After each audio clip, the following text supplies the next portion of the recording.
For a 4-year-old who just survived an airstrike, you may think that Omran Daknish seems unnaturally calm. But in the numbing violence of Aleppo, there is no childhood. Penderitaan dan kejahatan itu bukan sekedar teori. Pandemi, perang, kelaparan, itu benar-benar terjadi. Di kehidupan sehari-hari, kita mendengar di berita para pejabat yang korup, kasus pembunuhan, kasus penipuan. Banyak orang yang tidak bersalah mengalami penderitaan akibat kejahatan-kejahatan yang tidak bertanggung jawab. Ini adalah skandal buat orang beriman. Orang beriman mengimani bahwa Tuhan itu maha baik dan maha kuasa. Bagaimana mungkin Tuhan yang maha baik dan maha kuasa membiarkan kejahatan terjadi di dunia ini?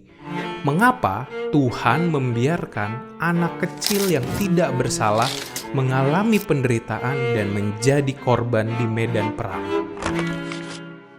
Kita masuk ke dalam problem kejahatan.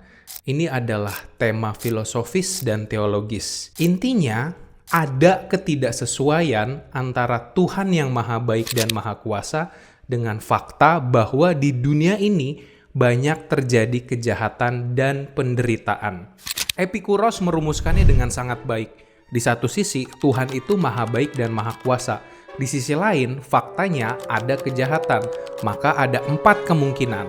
Pertama, Tuhan mau menghapus kejahatan tetapi tidak mampu, yang berarti Tuhan itu maha baik tetapi tidak maha kuasa. Kedua, Tuhan itu mampu menghapus kejahatan tetapi tidak mau, yang berarti Tuhan itu maha kuasa tetapi tidak maha baik. Ketiga, Tuhan itu mampu dan mau menghapus kejahatan, tetapi sekali lagi faktanya terjadi kejahatan di dunia ini. Atau yang keempat, Tuhan itu tidak mau dan tidak mampu menghapus kejahatan, yang berarti Tuhan itu tidak maha kuasa dan tidak maha baik. Tetapi pertanyaannya, Tuhan macam apa yang tidak maha kuasa dan tidak maha baik?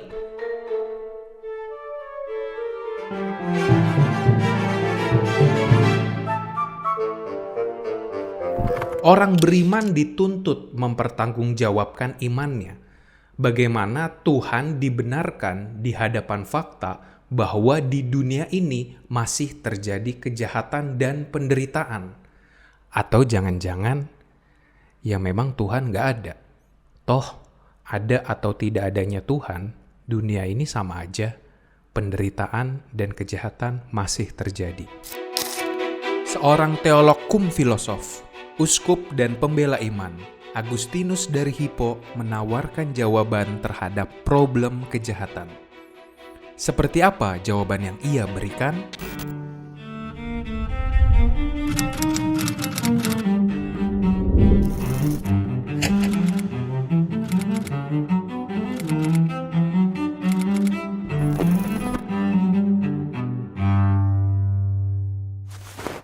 Ayo, selamat datang di channel YouTube Gila Filsafat bersama saya Michael Guntur. Saya adalah orang yang suka baca buku filsafat, belajar filsafat secara akademis, dan di channel ini kita akan seru-seruan bersama para filsuf yang pikirannya mendalam, kritis, dan provokatif. Jadi, apakah filsafat akan membuatmu gila? Agustinus lahir di Tagaste tahun 354 Masehi. Ibunya, Monica, adalah seorang Kristen yang taat. Agustinus itu anak yang cerdas. Ia sempat belajar retorika dan membaca karya-karya Cicero. Hidupnya itu penuh petualangan dan pencarian akan kebenaran, pencarian akan kebijaksanaan. Pada awalnya, ia itu menolak Kristianitas karena problem kejahatan. Ia sempat menganut aliran Manikeisme, terus juga mendalami skeptisisme, mendalami filsafat Neoplatonisme, sampai akhirnya Agustinus itu kembali ke Kristianitas karena mendengarkan khotbah-khotbah dari Uskup Ambrosius. Agustinus banyak menulis karya, buku-buku, dan buku-bukunya sangat terkenal dan berpengaruh besar. 3 bukunya yang paling terkenal adalah Conventiones, De Trinitate, dan De Civitate Dei.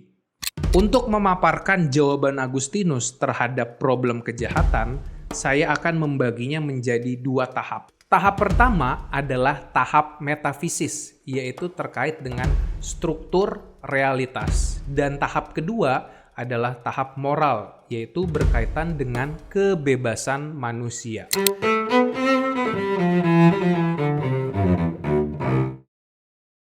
Doktrin umum Kristianitas menegaskan bahwa Tuhan itu pencipta segala sesuatu. Dan Tuhan menciptakan segala sesuatunya itu baik adanya. Tetapi pertanyaannya sederhana. Lalu dari mana datangnya kejahatan? Pertama-tama, Agustinus memberikan jawaban dengan mengikuti apa yang dikatakan oleh Manikeisme. Manikeisme memiliki pandangan dualisme, yang artinya bahwa realitas ini terdiri dari 2 prinsip, terdiri dari 2 substansi yang saling bertarung, yaitu antara yang baik dan yang buruk. Ini semacam ada pertarungan kosmis antara Tuhan sebagai yang baik dan iblis sebagai yang jahat. Gambarannya kayak Thanos lawan Avengers lah. Jadi kejahatan itu di dalam pandangan dualisme dilihat sebagai realitas tersendiri yang berlawanan dengan kebaikan. Dunia ini adalah campur aduk antara yang baik dan yang jahat. Agustinus pertama-tama sejalan dengan pandangan ini, tetapi kemudian dia mengkritik pandangan Manikeisme karena tidak sejalan dengan kemahakuasaan Tuhan.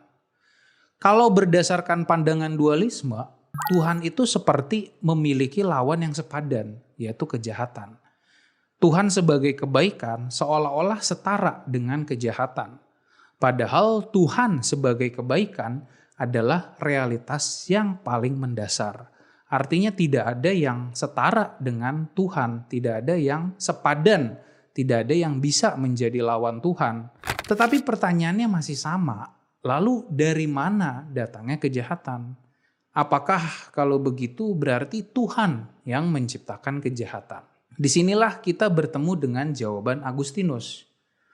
Agustinus tetap berpegang teguh bahwa Tuhan itu maha kuasa, yang artinya dia adalah pencipta segala sesuatu. Dan ia menciptakan segala sesuatu itu baik adanya, yang berarti Tuhan itu adalah maha baik. Tetapi kebaikan di dalam tata ciptaan itu tidak setara, melainkan kebaikan itu memiliki hierarki, memiliki derajat, ada level-levelnya. Ada yang sangat baik, ada yang kurang baik, ada yang baik, ada yang cukup baik, dan seterusnya. Jadi dari sini kita bisa memahami dari mana datangnya kejahatan. Kejahatan itu adalah kondisi kurangnya kebaikan. Jadi kejahatan itu bukanlah realitas dalam dirinya sendiri, tetapi lebih kepada kurangnya kebaikan, kondisi tiadanya kebaikan. Analoginya seperti kegelapan. Kegelapan itu bukan realitas yang berdiri sendiri, tetapi sekedar kondisi kurangnya cahaya atau kondisi tiadanya cahaya. Itulah kegelapan. Di dalam pemikiran Agustinus, semuanya itu baik, tetapi kebaikan itu ada derajatnya. Dan kejahatan bisa diartikan sebagai kondisi kurangnya kebaikan. Dan inilah struktur realitas di mana kita bisa memahami kemudian dari mana datangnya kejahatan. Dan Agustinus mau menegaskan kejahatan bukan datang dari Tuhan, tetapi lebih kepada kondisi kurangnya kebaikan.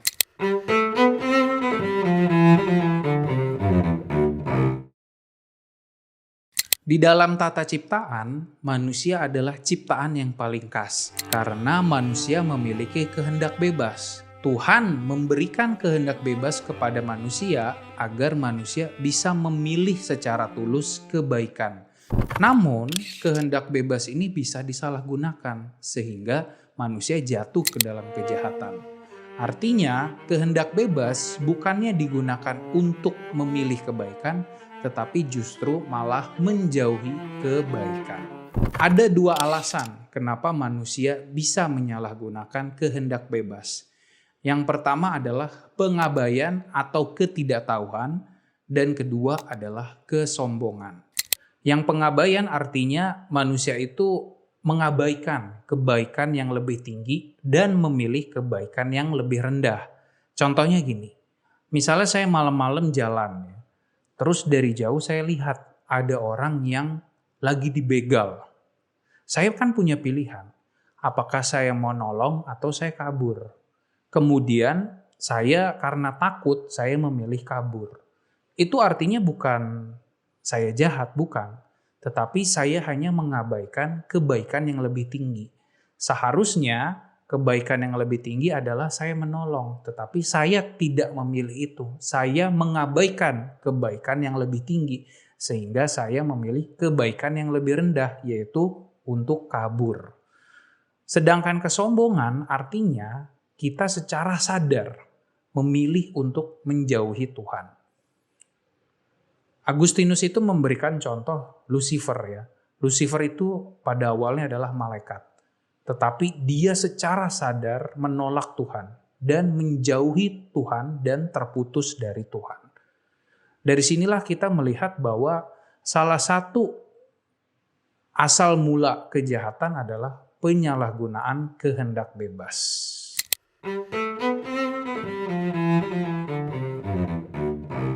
Agustinus mencoba memberikan jawaban terhadap problem kejahatan. Ia mau menegaskan bahwa kejahatan itu tidak pernah berasal dari Tuhan. Tuhan itu menciptakan segala sesuatu itu baik adanya. Tetapi memang kebaikan di dalam tata ciptaan itu ada hierarkinya. Sehingga kejahatan itu bukanlah realitas dalam dirinya sendiri, tetapi sekedar kondisi kurangnya kebaikan. Selain itu, kejahatan juga berasal dari penyalahgunaan kehendak bebas yang diberikan Tuhan kepada manusia. Jawaban yang diberikan Agustinus itu menarik, tetapi bukan tanpa masalah. Masalahnya adalah konsep hierarki kebaikan seolah-olah melupakan bobot dari kejahatan. Di kehidupan sehari-hari, kita menemukan bahwa banyak sekali kejahatan itu yang begitu berbobot. Artinya begitu real, begitu masif. Di dalam sejarah kita melihat bahwa ada orang yang secara sadar itu bisa membunuh jutaan orang. Membunuh ratusan ribu orang dengan kejam, dengan sadis. Apakah ini tidak bisa dianggap sebagai kejahatan yang real? Misalnya gini deh. Ada orang bunuh 1000 orang. Itu kan sebuah kejahatan, jelas dong. Tetapi mungkin dalam pemikiran Agustinus, itu nggak benar-benar jahat. Itu hanya kurang baik. Karena membunuh 1000 orang masih lebih baik daripada membunuh 1500 orang. Membunuh 1500 orang masih lebih baik daripada membunuh 2000 orang. Masalahnya kan mau bunuh 1 orang, mau bunuh 1000 orang ya sama aja. Itu sebuah kejahatan yang real. Maka konsep hierarki kebaikan ini seolah-olah tidak melihat bahwa memang ada kejahatan-kejahatan yang begitu real, kejahatan-kejahatan yang begitu berbobot. Pemikiran Agustinus memang tidak lepas dari kritik, tetapi jawaban yang ia tawarkan tetap memiliki relevansi. Agustinus kembali mengingatkan bahwa kebaikan adalah realitas yang paling mendasar. Ini adalah paradigma bagi orang beriman. Ada 2 konsekuensi. Pertama, orang beriman harus selalu mempunyai harapan. Kedua, orang beriman adalah orang pertama yang harus memperjuangkan kebaikan di dunia karena iman bahwa Tuhan menciptakan dunia ini baik adanya. Orang beriman adalah orang yang paling bertanggung jawab menjadikan dunia ini lebih baik agar setiap anak tidak pernah kehilangan senyumannya. Problem kejahatan tidak pernah cukup dijawab secara teoritis. Tuhan tidak dibenarkan melalui argumen-argumen, tetapi Tuhan dibenarkan melalui setiap perbuatan orang beriman yang menghidupi imannya. Cukup sekian konten dari saya, semoga bermanfaat. Ex Philosophia Claritas.